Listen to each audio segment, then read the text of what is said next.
What's up, guys? Data Hombre back at you again with another video. And today we're going to be discussing another value add Mac, in my opinion, for 2023. And this time around, we're going to be focusing on a laptop model. So I'll be talking about a MacBook Pro 16-inch 2019 edition. Now, as you can see on screen, this is a 6-core Intel 2.6 gigahertz per core CPU model, an i7 class.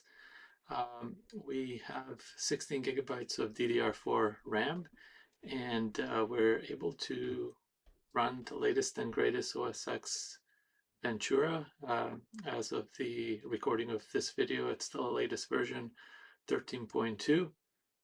And basically, what I'm trying to do here, guys, is kind of like open the eyes of the community to these gems that are still out there that don't need to necessarily break your bank when it comes to the cost.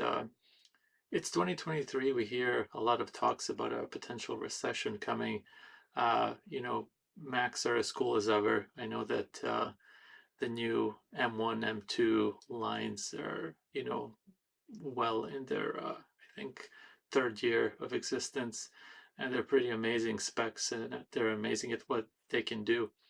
But if you're kind of like a savvy consumer or shopper, there are ways out there to still get a Mac that's either still officially supported, such as this MacBook Pro 2019, or just kind of like expired with support, meaning it may not necessarily be able to run the latest Mac OS, but it's at let's say Monterey level, which is still going to be uh, as an OS supported for years to come. So something like a laptop of this kind would really, really, really benefit the average consumer who may not need to edit videos and require extreme levels of performance, but something that could just kind of like do the job okay, and be okay with utilization of uh, standard day-to-day tools such as web browsing, email, Word documents, Microsoft Office, that sort of stuff. Here in the background, you can see that I'm kind of like displaying some specifications. So this model has two banks of 8 gigs of memory, 16 gigs in total. Still pretty good. Amazing value for day-to-day tasks today. Apple SSD drive, 500 gigabytes, X4 link width, pretty fast. It comes with Thunderbolt 3, 2 channels, 4 ports in total. So really you can get some good expandability added externally to this system. When it comes to Wi-Fi, it's got the standard wireless ABGN AC. No Wi-Fi 6, but to be honest with you, this is pretty fast enough. And I believe when it comes to Bluetooth that it's at version 4, but I will confirm this. I'm not 100% sure. Graphics AMD Radeon 5300 Mobile, 4 gigs of RAM, pretty great for any kind of like light video editing, movie watching, maybe even like light video gaming. And then there's the built-in Intel graphics card, the onboard that comes with the onboard chipset. Just another look at the storage here. And, yeah, this computer is amazing, guys, for what you can get nowadays for just like a fraction of a cost. 16-inch size, really cost would be these days here in Canada, honestly, anywhere from 700, $800 to maybe 1,000 would be price range for something like this in good condition. Uh, just a fraction of a cost of buying like a new MacBook Pro laptop, and you can still get current support with macOS Ventura, and I'm anticipating that probably for the next 2-3 years, this is likely going to be supported by the latest and greatest OS. And altogether, in total, I think about 5-6 years before it goes out of support with Mac OS, I guess, like in general, meaning like it might stay at OS Ventura level and go not get supported with the next revision of Mac OS that's to come. So we'll see. So yeah, here in the background, I'm doing some, I guess, like standard tasks. I'm opening up a web browser, going to YouTube, just trying to kind of like show you how fast things load and how snappy the overall performance for these like common tasks feels like as much as possible. So yeah, I would highly recommend for value add purposes this Mac computer. If you need a laptop, it's amazing. Battery life is pretty good. Um, application support is still out there. Tons of support for Intel-based binaries for years to come. This is now looking at the launchpad, and I'm just going to be kind of like randomly opening things up.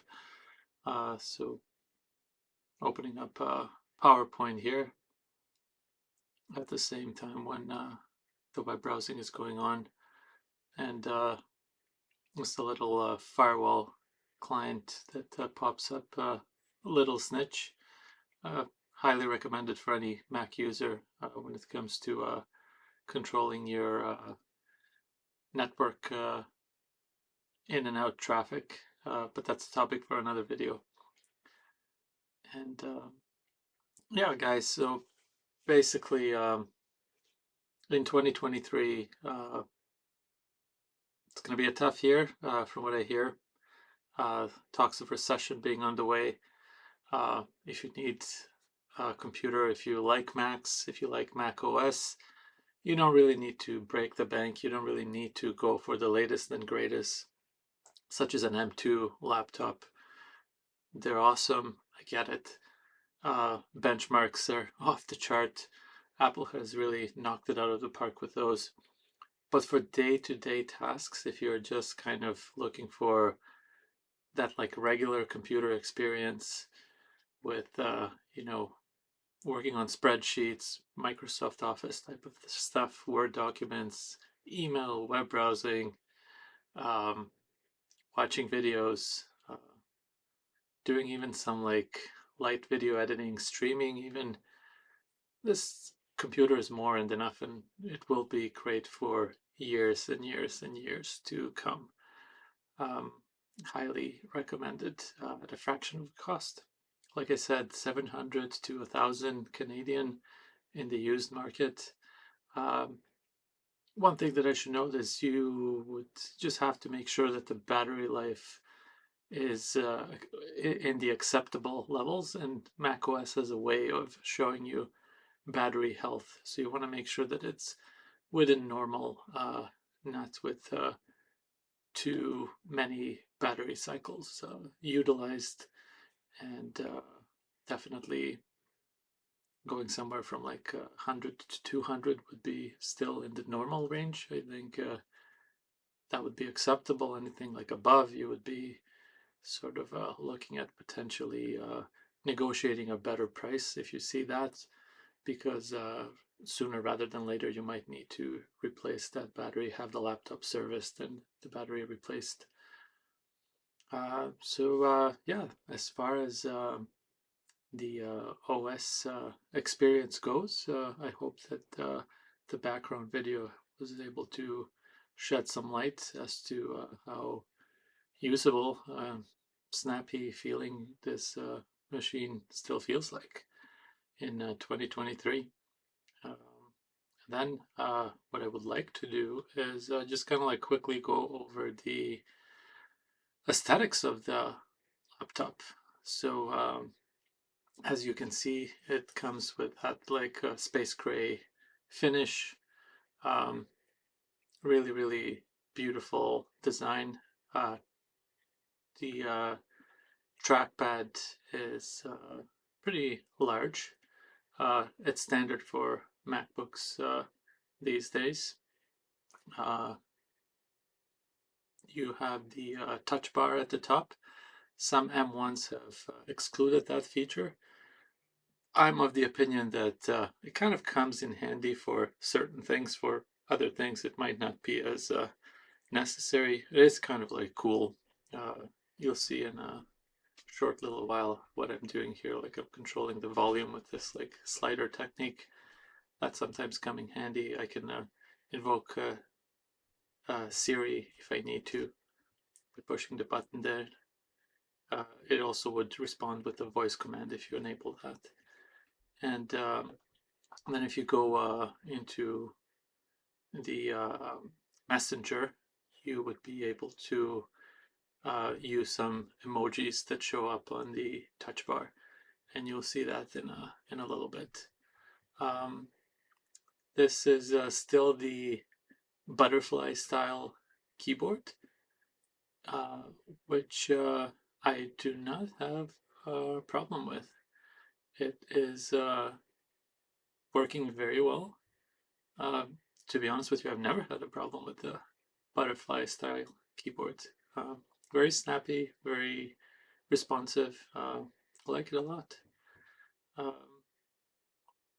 The general, I guess, like advice is to be on top of things and try and like dust it off frequently, just to make sure that any kind of particles don't fall underneath the keys, and that may lead you to the that common butterfly keyboard issues that we've heard of, if you guys remember, in like the 2017, early 2018. But yeah, no problems here at all. And like I said, the Thunderbolt ports are located 2 on each side. We also have a headphone jack on one side, and yeah, perfect amount of expandability is offered there. You will need to use an adapter if you want standard USB Type A port, or something like HDMI connectivity, or like SD card slots, or anything like that.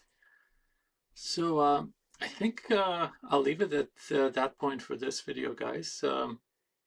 Yeah, once again, really, really, really brilliant value for your money. You don't necessarily always need to buy the latest and greatest.